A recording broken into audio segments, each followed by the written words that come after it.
Good afternoon, everybody. Welcome back. We have 3 additional cases to hear this afternoon. The first case is People versus Christopher Hughes. We have Mr. Miller and Mr. Eggert. You each have 15 minutes. I assume, Mr. Miller, you will try to save some of that 15 minutes for rebuttal, and you can get started if you're ready. Actually, Madam Justice, I am the appellee. Oh, I apologize. You're correct. Sorry. Okay. Good afternoon, and may it please the court. Jason Eggert from the State Appellate Defender Office on behalf of Christopher Hughes. This case can be resolved by answering 2 questions. First, whether the warrant authorizing the search of Mr. Hughes's phone was supported by probable cause, and if not, second, whether his trial attorney was ineffective when he failed to file a motion to suppress the results of the forensic examination of that phone. The warrant here is deficient because it fails to state any facts that a phone was used to commit any criminal offense or that Mr. Hughes even owned or possessed a phone. Instead, the warrant simply states that in the affiant's training and experience, the drug traffickers commonly use phones to conduct drug trafficking activity. This bare assertion is insufficient to establish probable cause that evidence of the crime would be found on Mr. Hughes's phone. As a result, trial counsel was ineffective for failing to file a motion to suppress the results of the forensic examination of the phone. Simply put, there's no strategic reason here to forego filing a motion where the end result would be the suppression of the centerpiece of the government's case in chief. With that, I'll accept questions at any time. I can start with, I'll pick up on that and just see, I will let my colleagues see what questions they have, and we can turn back to you if they're not ready. But we're going to start with Justice Bernstein this time, taking turns today. No questions at this time. Justice Clement. None at this time. Thank you. Justice Kavanaugh. I just have one. If the initial warrant, even if the initial warrant was overbroad, why doesn't, do we have a problem with the good faith exception applying, or perhaps a preservation issue? So with respect to good faith, I think that Leon is clear that a bare bones affidavit is something that's not subject to that. And I think this precisely fits the definition of that. The reason for that is that the statement by the detective here that it's in his training experience, drug traffickers use phone to conduct criminal activity states no facts that are specific to this case whatsoever. It also is a fact that the Supreme Court in Riley acknowledged that phones are useful tools for law enforcement, but nonetheless, you're required to get a warrant. What's significant about that is that it didn't say you can get a warrant that's different from a traditional warrant. It requires the same type of warrant that's required under Gates, which requires not only one, that evidence of a crime, a probable cause that a crime was committed, but second, that there's probable cause to believe that evidence of that crime will be found in the place or thing to be searched. A general assertion that's non-specific to the case fails to do that and fails to state any facts that would lead an officer to believe that Mr. Hughes's phone is connected to whatever crime he was alleged to commit. I think it's also worth noting that this type of allegation is something that's just common knowledge. I don't think that there's anything really specific to training and or experience of an officer to come to a conclusion that a layperson is able to make themselves. But if you get the contents of someone's phone, you're likely to find out a lot about their life, including whether they're involved in criminal activity. With respect to the issue, I believe there was a second question regarding preservation, if I'm not mistaken. Yes. Okay, with respect to that issue, I think in this appeal, obviously prior to our involvement with Sato being appointed, the issue has always been the legality of the search of this phone and trial counsel's ineffectiveness for failing to look into the details of what was required of him as an attorney for Mr. Hughes. And when that's examined, I think there's multiple ways this can be looked at, and one of which is partially the way it was looked at before. By analogy here, if let's say we have a situation where there's a warrant for a home and the officers go in there, execute a warrant in a home for drug trafficking, then go back to the police department and say, hey, you know what? We also have information that he was connected to some other crime. Why don't we go back with that same warrant and then rummage through his house again? That certainly wouldn't be allowable. And it's also worth noting that in Riley, the Supreme Court acknowledged that the phone, going through the details of a phone will generally reveal far more than what you would find with respect to an individual's life, because it's essentially like opening their diary, their calendar, everything you could find out about a person, their location at any specific time. So that would be my answer to that question. Thank you. Justice Martin? Yeah, counsel, in the hope that whatever opinion, if one emerges from this court, is one that provides some counsel and direction to law enforcement and the criminal justice community in future cases, I guess I'd just like to ask for your counsel in this case. I think you described this problem here as being less that the pleading is bare bones than that it's inadequately specific. Is that a fair summation? I would say that I think there's a problem with both in that respect, and that there's a lack of specificity. There's an issue with overbreadth, and that it wasn't just phones that they were authorized to seize under this general assertion. It was a laundry list of electronic devices. But also, there's a problem with probable cause, but there's also a problem with that you just mentioned there. As far as a rule going forward, I think it's fairly simple. An officer, there's not much of a burden on law enforcement to state simply that a phone was used in the commission of a crime. And specifically with drug trafficking, a buy-bust scenario controlled by, or in this case where a confidential informant was used, all that would be required is to corroborate some fact that the confidential informant contacted Mr. Hughes by phone to be sufficient for drug trafficking. As it relates to searching for something else altogether, I think illustrates the breadth of what was involved here. The warrant did not authorize searches for armed robbery. Essentially allowing something like this would be to allow what the Supreme Court in Horton specifically didn't allow, which would be to search for a 50-inch TV in a drawer in a kitchen. It has to be specific to both the offense and precise as to what you're looking for. But wouldn't you say the sheer breadth here is a problem not only for the criminal defendant, but arguably for the prosecutor as well? I mean, if we accept the Riley premise that the unique characteristic of cell phones, for example, is that literally everything on everything in terms of a person's life may be on that cell phone, we also have to understand that there is more potential to hide information. There's more potential to obscure information in terms of difficult to locate and difficult to identify files. Arguably, at least it seems to me that there's more potential to obscure and camouflage than there would be with more tangible evidence.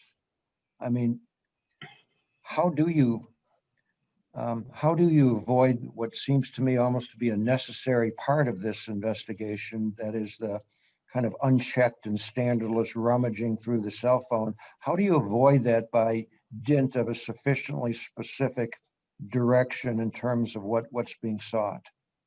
Well, I think part of that can be remedied by the police officer having some information of how the phone was used, or if it was used at all. For example, if a individual is texting a confidential informant or an undercover police officer about a potential drug buy, it's pretty clear where they would know where to search.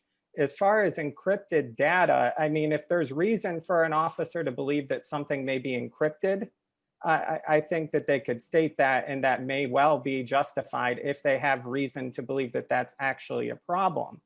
But what's not allowed is to state no facts whatsoever as to the use of a phone for a criminal offense. It certainly would not be a rule that would be allowable for a home. And as Riley states, it's cell phones involve more information than when you typically involve. So do you I know I'm asking you a pretty big summary question here, but do you have any further counsel as to what we would, how we would direct the law enforcement community, bench and bar, the courts, how we would give them some further guidance in terms of what suffices and what falls short?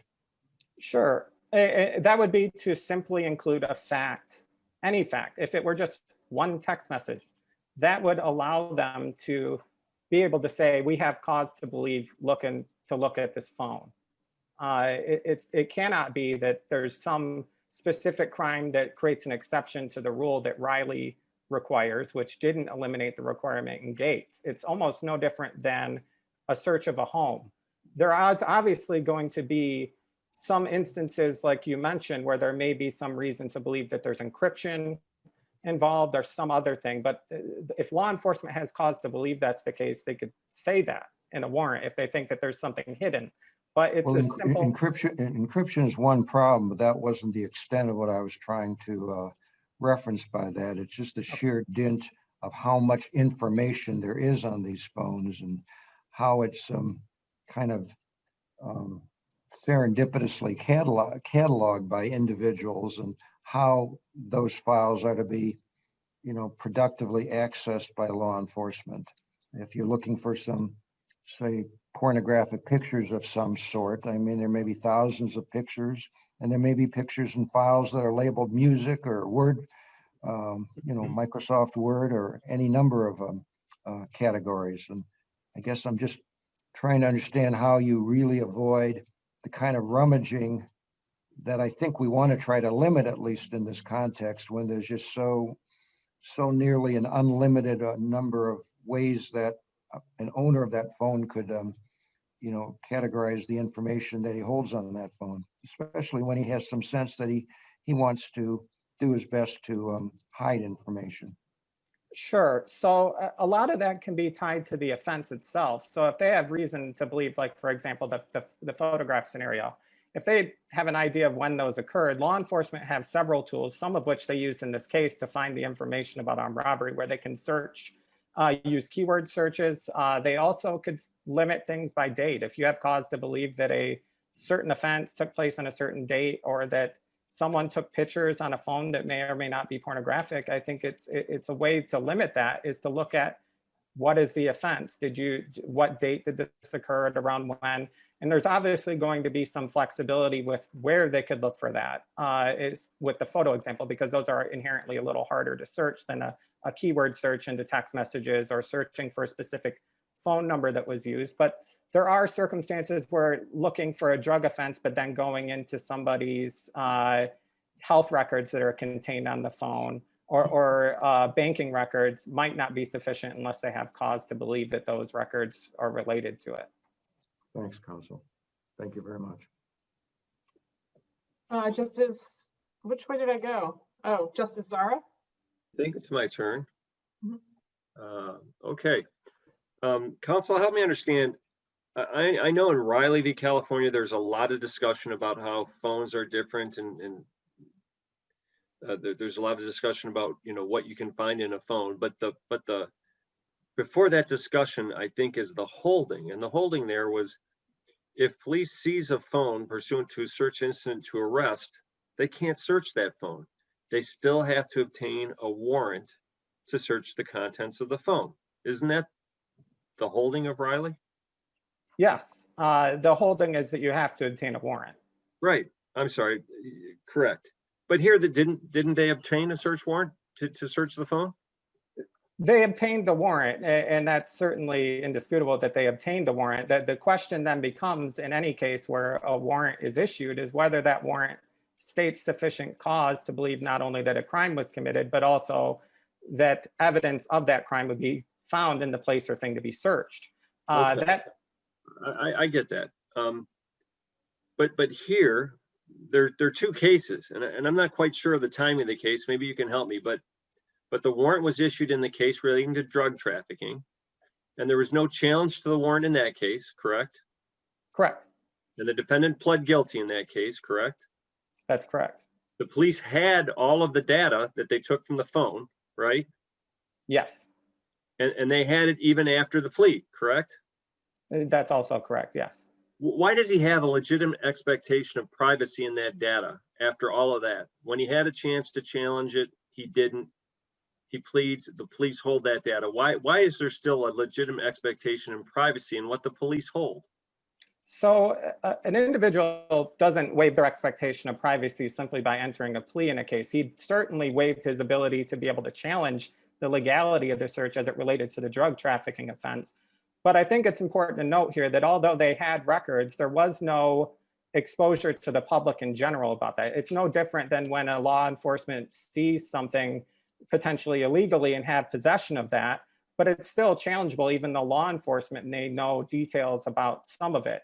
Another aspect of this is that essentially the offense for it occurred on August 6th for the armed robbery case. The warrant was executed around about, for the home was executed around August 11th. Following that, we know essentially that the records were pulled from the phone around August 23rd. It's unclear when this other search occurred. It seems to be within a few months range after that. But that search was specific not to drug trafficking, but was specific to an entirely separate criminal offense. And it's important in those circumstances to look at what there is cause to believe. I think there's a problem in that initial warrant not being valid on its own, but he still has an expectation of privacy and standing to challenge the legality of that search if the evidence that's unlawfully attained is going to be used against him in a separate criminal prosecution. It seems to me this is a pretty peculiar and unique case. Is that a fair characterization?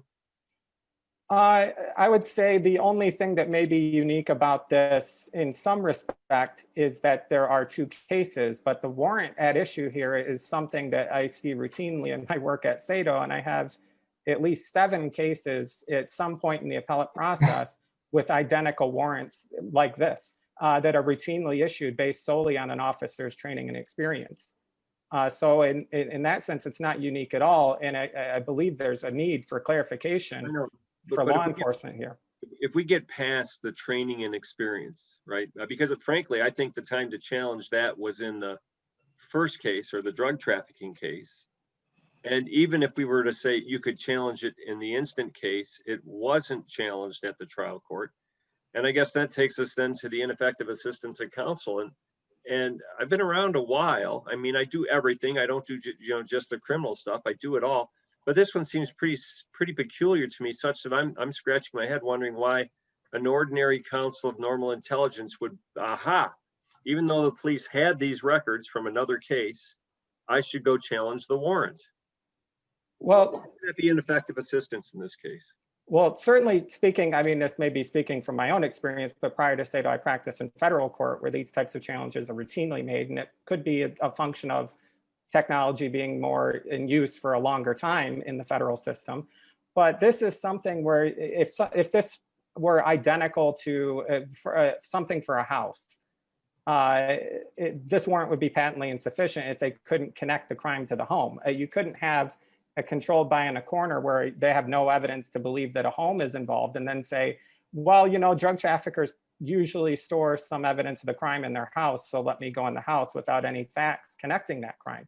I think that the law needs, that the law enforcement practice needs to catch up with the law stated at least 6 years ago in Riley, which is that you have to get a warrant, and that warrant has to be supported by probable cause consistent with Gates. And it's something that's just routinely ignored, partially maybe due to a misunderstanding of what's required of them. And it's something that happens all the time. And trial attorneys just need to catch up with the trend in the law, which has been happening since Kylo up to, Riley and then on to Carpenter. But again, Riley simply said you have to get a warrant. And in this case, there was a warrant. We all agree that's an undisputed fact, right? Yeah. I think officers do understand what a warrant is, and what a warrant requires is they've been executing warrants for homes for years. And Riley says a phone is likely to contain more information than the search of a home itself. And to be valid, they have to follow those types of protocols and state at least one fact that a phone had been used. Okay, I'll ask one more question. You've been great in answering my questions. It's very difficult sometimes to get people to answer your questions. You're doing a great job of answering my questions. You set out an analogy. The analogy was, this is like someone having a search warrant for a home. They search the home And then after they've searched the home in a different case, they say, let's use that warrant and go back to the home and do a search. That definitely strikes me as inappropriate, and it's a great analogy for your case. But the way I looked at it is there's a warrant for a home. They go into the home, they pick up things that are permissible under the warrant, including, for example, a ledger. And then in a different case, a few weeks later, someone says, you know, didn't you get that ledger? What did it say? Would that be inappropriate? I think that there's a key distinction to be made there from a ledger, or as the prosecutor argues in their brief, a firearm. The difference is you don't need a warrant to search somebody's ledger necessarily, or to search a firearm. There's no requirement, you don't need anything to maybe re-examine a firearm. But for a search warrant, you need a search warrant for a phone. And I think that's the key distinction here that's involved. You still have to justify the intrusion into that individual's privacy. As Riley stated, privacy comes at a cost, and there must be some justification in order to do that. It can't be just that phones are useful. Right. So it all comes down to, there was a warrant in this case, but it comes down to whether trial counsel in this instance should have looked at the warrant in that case and said, you know what, we need to apply it to this case, and whether the failure to do so is so outside of what a normal lawyer of regular skill and intelligence would do in a case such that it violates Strickland. Fair enough? Well, I would argue that Strickland definitely applies, and counsel here he not only was aware of this warrant because he represented him in the case that resulted in plea, but he represented him in 3 trials where the phone was the centerpiece of this. And had he simply read the warrant with any kind of scrutiny, he would have realized that there was a problem with probable cause. And when the case rises and falls on what that phone shows, which is what the prosecution said here, that you can throw out everything else altogether, just look at the phone and that will be enough to convict. I think there cannot be something that's a more clear example of ineffective assistance of counsel. So moving forward, would it turn on the adequacy of the affidavit supporting the warrant in the first case in all instances? Or would it be, does this warrant and the affidavit in the first warrant, is it sufficiently broad to cover the second case? Well, I think that there is a simple solution in this case, which is to say that the invasion into the privacy and private information into his phone was never justified from the outset, which is there was no probable cause stated to justify the warrantless intrusion. But even if we assume that that's the case, getting a warrant to search for a specific crime doesn't allow you to then search for any crime whatsoever. This isn't the case where somebody gets a warrant for a home and then stumbles across they get a warrant to go search for firearms in somebody's home and stumble across a pile of cocaine on somebody's table. It's not a plain view issue or anything like that where something like that happened. This is something where they said, oh, we learned about this new crime. Why don't you go search through this phone for that information? So it's not a case where it's a plain view problem or anything like that. I think the rule is simple. If you want to have access to a phone, at least state one fact as to how that phone was potentially used. And the warrant completely fails to do that. Thank you. Justice Viviano? Counsel, on that last point, are you suggesting to us, is it your position that in any type of crime, the search warrant affidavit has to specify that there was some evidence that the defendant or some participant used or possessed a cell phone as part of the crime? Yes, I mean, I think the same rule would apply to a home. You have to connect the home in that instance to some crime. It's not enough to say that a crime has occurred. You have to say, you have to believe that there's some cause to believe that there's evidence of that crime would be found in the place or thing you're searching. So in that sense, it'd be no different than a requirement of the warrant for a home.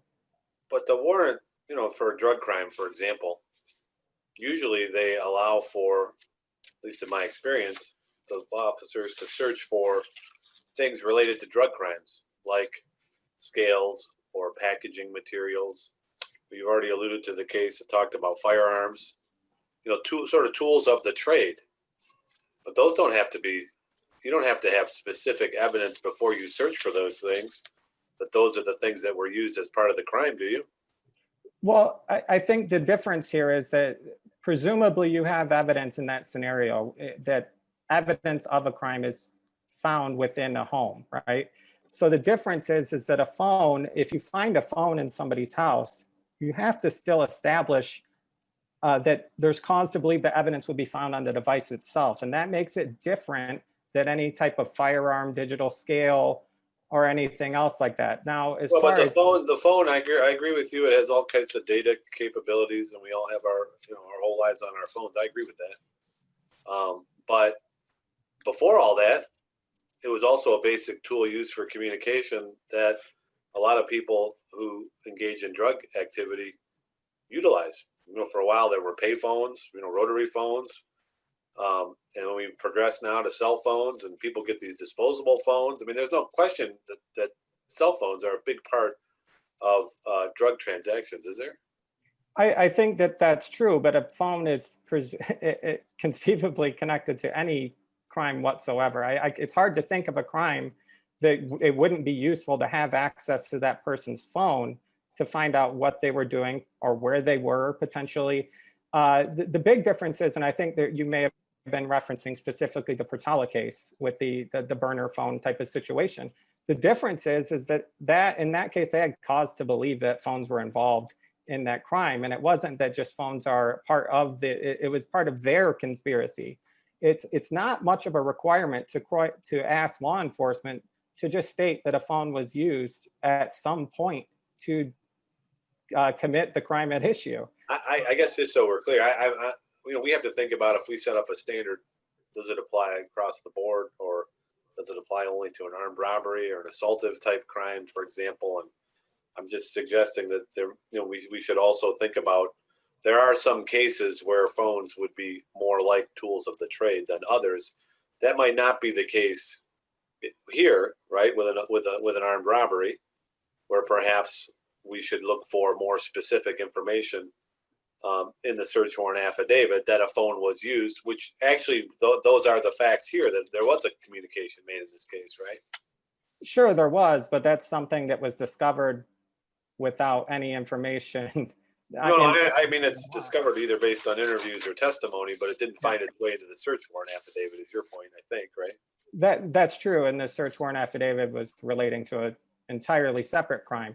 I think that the problem here is that Riley acknowledged the fact that phones are a huge tool for law enforcement, and that it would impose a burden on law enforcement in some way to have to get a warrant for these things. It's not much to ask of a police officer to just have at least one fact that the phone was used. And in most cases, they can do that. Although training experience is certainly a relevant consideration in stating cause, it's not enough to just state a conclusion that's general and non-specific to a case. You have to support it in some way to be consistent with Gates and Riley, and to create a special rule for drug cases, which Riley was a drug case, would be inconsistent with both of those cases. So let me just ask one, I guess, last question, which is, phones are databases. I think that's one of and they have a lot of data on them, a lot of information, a lot of personal information. But when a phone is seized, all of that information is seized, and in this case, presumably, it's still being held by law enforcement. What would prevent law enforcement, if we were to grant a new trial, from obtaining a proper warrant and searching the phone at this point? It's in other words, it's different than a house where there's a search at a certain point in time and something's found that wouldn't otherwise have been found. Is there an inevitable discovery type theory here in terms of where another search could be conducted? I would say no. I cannot think of a case where police found something through either a warrant that was defective or a warrantless search, and then were able to go back and say, write a warrant after the fact and say, guess what we found? We should now be able to access the device and go through it. There is no indication whatsoever that this phone was even searched for the drug trafficking evidence at issue in this, that was at issue for the warrant. So there's no reason to believe that this is the example that I gave earlier, that there was something in plain view that officers simply stumbled across and then said, hey, look what we found when we were looking for this. on accident. It's not that type of case. There may be cases where that happens if, like, say, crimes occur in a common time frame and they say, oh, well, whoops, we also saw this, even though we're targeting a specific crime. And I think there are tools in place for law enforcement to do what they did here, where they searched the woman's phone, Miss Weber's phone number in his device. They also searched keywords for her name and other things. There are tools within their possession to be able to limit searches, and the Department of Justice's own protocols, as the ACLU and CDAM brief points out, has this type of thing in place where you search specific to the crime. It doesn't give you the ability to keep going back and back to the well. This is something different than a firearm that you may have in possession that you can later test to see if it's connected to something. You don't need a warrant to search someone's phone. You don't need a warrant to search someone's firearm. You do for a phone, and that makes the privacy interest higher, and it makes it more akin. It's not an unlimited ability. I agree. I understand that. I understand the argument. My question is sort of goes beyond that now. Assuming that there was a need for a warrant, I guess my question to you, one question is, was there probable cause here for the obtaining of a warrant to search the phones for specific evidence related to this armed robbery based on Miss Weber's statement to the police? Well, let's say they did draft a warrant and included that in it. Presumably that would be enough. If she said she contacted them and they could, that's something that they can talk to her and decide whether they believe it. That's something that could have been put in a warrant, but they simply did not do that. And they didn't do that either for the drug trafficking offense. There was nothing connecting a phone to criminal activity. They certainly, had they included that from the outset and actually drafted a warrant that said this person who's a co-conspirator contacted Mr. Hughes by phone and put that in a warrant, I think that would have given them cause to search his device, but they did not do that, and they can't turn back the clock and fix the violation here. I do think it's interesting to think about the difference between a phone and a house, for example, and that a phone, sort of like a file cabinet, contains all this information, and it's now in the possession of law enforcement. And, if there was a third crime that your client was involved in, they would be able to, presumably, if they had probable cause, to get a search warrant for another search of that phone in relation to the third crime, correct? Yeah, I think that you have to, if you're going to look at something that contains the breadth of information that modern cell phones have, you have to have something specific you're looking for. And there's easy rubrics to follow. When did this supposed contact with the phone occur? Generally, you can talk to the person. If there's somebody that says a phone was used, did they message you on Instagram? Or did they message you with a text message? Did they call you? When did it happen? Those are easy questions to answer. And once they know at least one fact of how it was used, the tools that they have with Celebrate and other searching tools allow them to find that information readily. It's readily available. Okay, thank you, counsel. Thank you. I think you used up all of your rebuttal time, Mr. Eggert, but Yeah. you've got lots of extra time. So, Thank you. Mr. Miller. Thank you. Madam Chief Justice, and may it please the court, Joshua Miller from the Oakland County Prosecutor's Office on behalf of the people who are respectfully requesting that the court deny leave to appeal in this case. Get a warrant was the U.S. Supreme Court's command in Riley versus California to police officers who want to search a cell phone. And that's what the police did here. A seasoned detective investigated defendants' drug trafficking activities and requested a warrant based on his investigation, his education and training, and his experience, which are all relevant to determining probable cause. In a 13-page affidavit, he also noted the well-known fact that cell phones are integral tools of the illegal drug business, used by traffickers for communication and record keeping. The chief judge of the 50th District Court then properly issued a warrant because there was a fair probability that evidence of criminal activity would be found on any cell phones located where the drug trafficking was occurring. The cell phone data that was obtained with that warrant ended up being relevant both in defendant's drug case and in this armed robbery case. Now, by allowing the police to lawfully obtain and view the data, the warrant abrogated any expectation of privacy in it. Moreover, the data also fell squarely within the warrant's scope because a key text message exchange from the night of the robbery showed evidence of both illegal drug dealing and a robbery plot, while other data also identified defendant as the phone's owner and user. Now, this court should decline defendant's invitation to nullify a search warrant whose validity was never questioned until now. He's asking the court to ignore decades of precedent regarding both the crucial role of cell phones in the illegal drug trade and the role that an officer's training and experience play in the probable cause calculus. He's also asking the court to punish the officers despite the fact that they acted, at the very least, in good faith reliance on a judge's probable cause determination. Courts should not take grudging or negative attitudes toward warrants, given the Fourth Amendment's strong preference for them. That caution from the US Supreme Court certainly applies here, where the warrant was properly supported, issued, and executed. As the Court of Appeals correctly concluded, the data should not be suppressed, and therefore the court should deny leave to appeal. And with that, Madam Chief Justice, I'm happy to take any questions the court has. Thank you. Justice Bernstein? Yeah, Counsel, thank you very much. I guess my question to you would be based off of the arguments that were kind of presented initially in your brother counsel's discussion with the court. What limitations do you think should be put as it pertains to people's privacy when using a cell phone? Because ultimately, when you're searching and you're using the search commands, it gives you a certain level of access to all data in all different ways. And counsel had indicated that there are certain tools that are at disposal.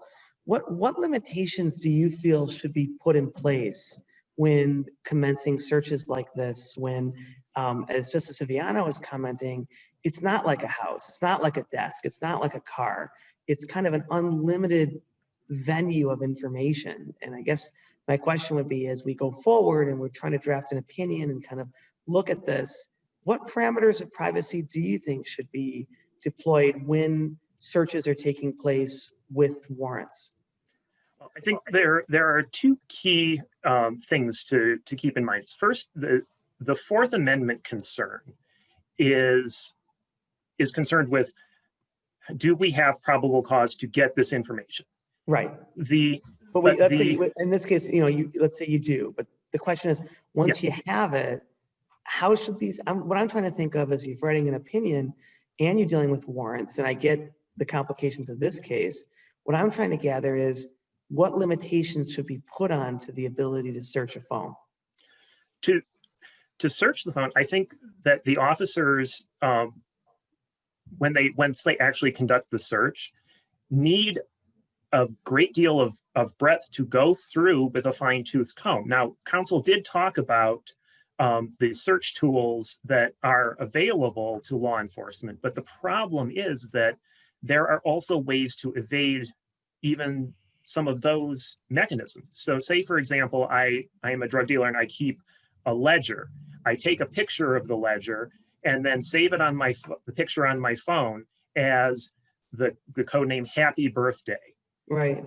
Then nothing in the photograph itself will be picked up by a text search, and the file itself will only show as Happy Birthday. We will then be in this scenario where we'll be in court nitpicking apart the, did you have probable cause to open this particular file? Did you have probable cause to open this particular file?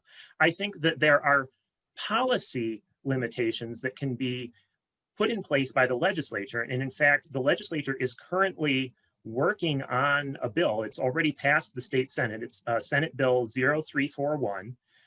The electronic, I want to make sure I call it correctly, the Electronic Information and Data Privacy Act, which would require officers, once they have gone through cell phones data, anything that is not pertinent to their search would have to be destroyed within a reasonable time. So they could not just retain it for all time and go back and run the risk that somebody's going to go rifling through it looking for something else. So I think that's why I began my response to your question, Your Honor, by noting that there's a difference between the Fourth Amendment question, which is, Right. do we have probable cause to get everything? But then the policy question that comes afterwards that the Fourth Amendment is silent on is, what do we do with the information once we have it? Right. It's complicated, isn't it? It is very complicated, yes. Thank you, counsel. Thank you, Your Honor. Justice Clement? Thank you. I just want to follow up on what you were just speaking of. So yes, my understanding is in this case with the first warrant, so let's just assume for this conversation that the first warrant was okay in regard to the drug trafficking. Okay. A 600-page report was done, and there was nothing in that report that talked about the robbery. Is that accurate? I believe no, within the 600 page, it was in there. It was not something that they were initially paying attention to at first. So it was something that they found in the initial review of the phone? Correct. Detective Wagrowski, who conducted the search, what he did was used specialized software to access the phone, which I would note, my argument is that's the search for Fourth Amendment purposes, when he extracted the data. And he then created that 600-page report. That 600-page report was every single thing that was on that cell phone. Oh, so the report covers every single thing that's on the cell phone. Then does he do a search of that report for terms related to drug trafficking? Yes, he took the report, created a spreadsheet, and then he was able to do, I think, a Control F type scenario that you would do with something like Excel to look for the keywords. To do the search that was for the parameters that were in the original search warrant. He could do that, yes, and then he also was doing it, looking for the keywords, the nicknames of the defendant. Okay, for what was in the original investigation for drug trafficking, correct? That was part of it, yes. Okay. So the reason I'm asking you that is because I think that there's a distinction between doing that work and something getting pulled into that involves a separate crime versus doing that work and having the drug trafficking search done and all of that information to be able to pull the evidence needed and used at trial for that case. And that case being done and then going back into the 600-page report that he created and putting in brand new search terms that were not discussed in the first warrant. And I think that's one of the things that we're having difficulty with. It wasn't something that was found in the original search terms that were looked at when they were reviewing that report. It was, they had to ask separately, like, hey, can you go back to the phone and see if you can see anything related to these names and a potential robbery? Well, I would point out that it wasn't that they were going back and looking at the phone itself. And I think that is a key distinction here, Your Honor, is that, not when you tell me that they took everything off the phone. They extracted everything off the phone and they have 600 pages. So whether or not they physically go back into the phone and they do some other type of full extraction, they have everything. That's correct. Right. Yes, and my understanding of the Fourth Amendment is that the search for the purposes of the Fourth Amendment was when he broke open the phone and took everything off it. That is the search that was authorized by the warrant. Anything that they do after that is a review. You can call it a search, but it's not a search for Fourth Amendment purposes, because at that point, the officers have lawfully opened the phone, lawfully taken the data. It would be, imagine this was a case where physical records were involved. Say it was a Medicare fraud in a doctor's office, and they went in and removed 1 million pages of documents. You may only end up having 5,000 pages that are relevant, but they have lawfully obtained all 1 million pages because of the probable cause in the warrant. So when they are going through those records and looking for things of pertinence, that is not a search for Fourth Amendment purposes. So once a warrant for anyone's cell phone is obtained, anything on that cell phone is fair game. For them to look at, yes. For what is As long as, them? Say that again. as long as there is probable cause for them to get into the phone. The which- first time. Yes, the first time. That's all it takes. That because once they lawfully have gotten into the phone, the reasonable expectation of privacy that otherwise existed has lawfully been taken down. Now, this kind of goes back to the question that that Justice Bernstein had, is we're talking about the policy of what do we do afterwards. If there are concerns on the part of the court about officers going back and rummaging for different crimes, different evidence of criminal activity, that is a policy question for the legislature, not for the court. And the court, I know, has never been shy about telling the legislature that what their concerns are. And the legislature, given that they are working on this right now, now could actually be a great time for the court to express some of its concerns to the legislature and give them guidance on some of the court's concerns. Thank you. Thank you. Justice Kavanaugh? I guess I just want to follow up. I guess I'm struggling to understand perhaps the difference, or where is the authority, I guess, that suggests that the search is different than a review? Like what is that? Like and that's just not subject to anything? I mean, I guess I don't understand the distinction that you're making. I understand that the initial dump of the phone is what happens pursuant to the search, but then what happens afterwards and what guides that? Like what legal standard covers that? Well, the courts have always drawn distinctions between what is a search for Fourth Amendment purposes and what you're doing with the evidence after it's already been obtained pursuant to a lawful search. There's an analogy, I think it was the Woodard case that the Court of Appeals addressed, where they said that a blood draw, which is certainly an invasive search, was that was the search for Fourth Amendment purposes. But once the blood has been lawfully obtained and sent for, say, alcohol testing in a drunk driving case, that's not the testing is not a search for Fourth Amendment purposes. So if the defendant had consented to the blood draw, they can't then later withdraw consent because the search for Fourth Amendment purposes has already occurred. Now, the guidance that the court I think is looking for is, in this particular case, the warrant was focused on drug dealing.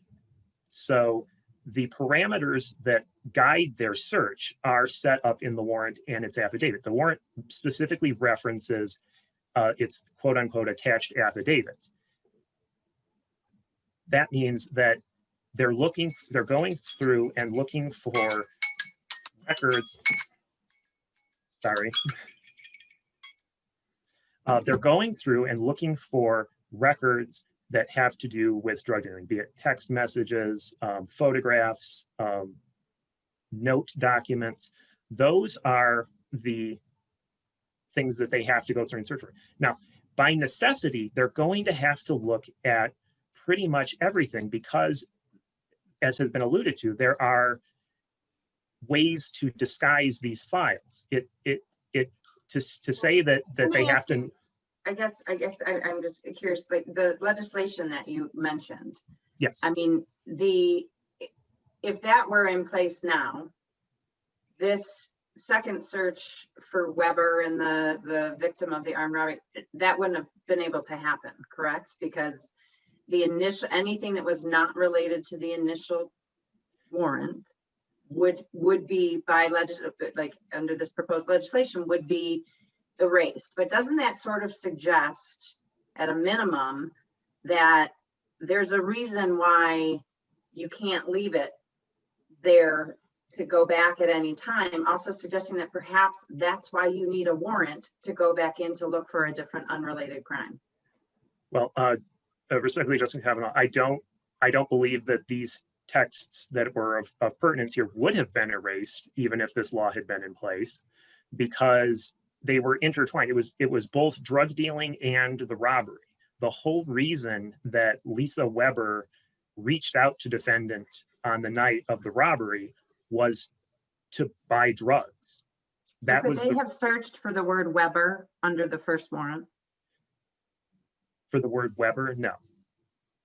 And that was part of the search in the second search or the second review.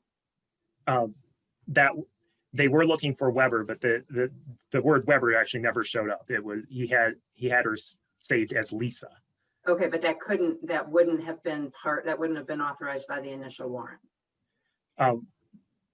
Under the initial warrant, we don't know who his customers were or were not. So, Okay.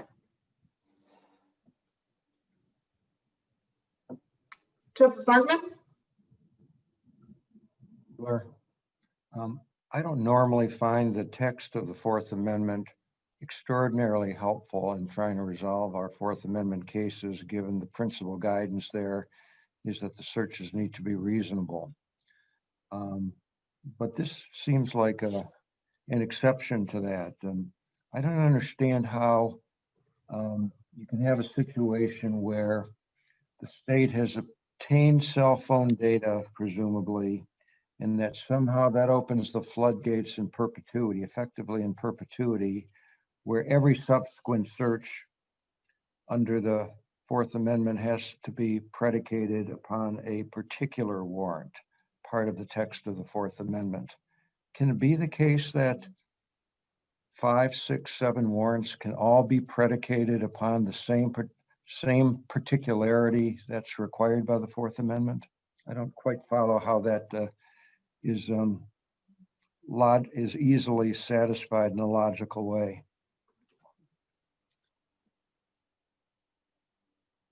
That's my question.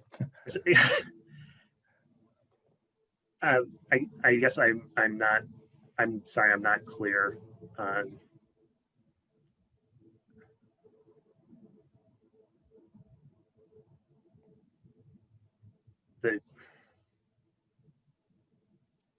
I think the Fourth Amendment does seem to suggest that every warrant has to be sustained by some particular guidance.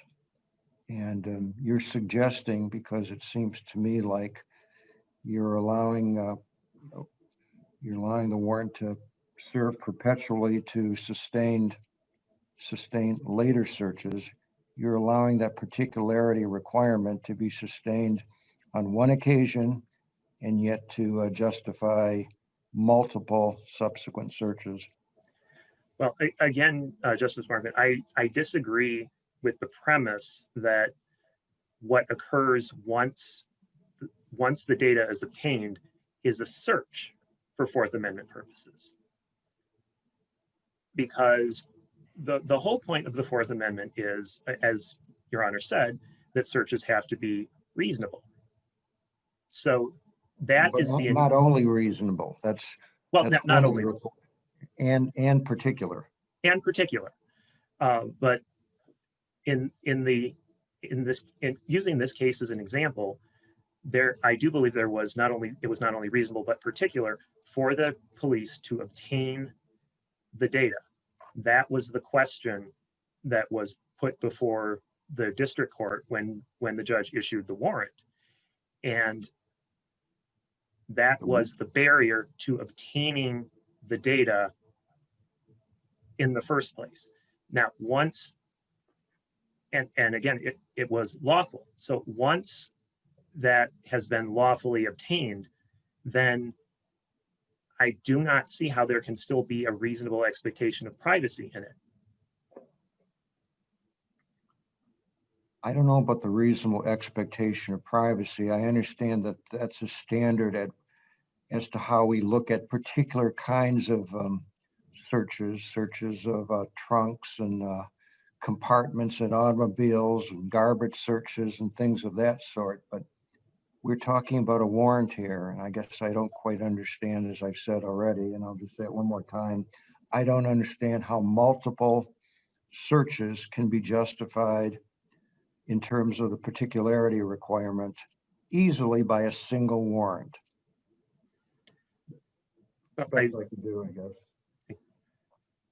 I think we just have a disagreement on whether it was a search, because I do agree that if we were conducting multiple searches, then there would have to be a new warrant and a new particularity. But I don't view it as a search for Fourth Amendment purposes. I got you. Thank you. Justice Zaro? No questions. Thank you. Justice Viviano? Sorry, I'm all set. Thanks. Okay.